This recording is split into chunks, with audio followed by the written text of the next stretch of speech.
الوطني المغربي. هدف للمنتخب الوطني المغربي في شباك الفرنسية. مبروك تاولي للدور المقبل.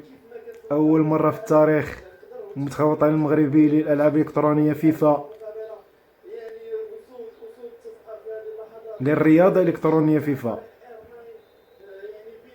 مبروك للمنتخب الوطني المغربي. مبروك يا رجال. الهدف الثاني للأبطال في الشباك الفرنسية. هذا إعادة الهدف. رجال والله يلا رجال. مروان وأيمن أبطال رجال. هذا إعادة الهدف الثالث فرعون المنتخب الفرنسي. وفينا كوالد القراقي ديما المغرب.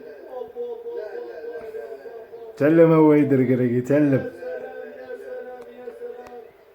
تنعرفوها المغرب ديما المغرب. هذا إعادة الهدف الربعة. ما كاين لا فرنسا لا والو، كاينه المغرب والد القراقي ديما المغرب.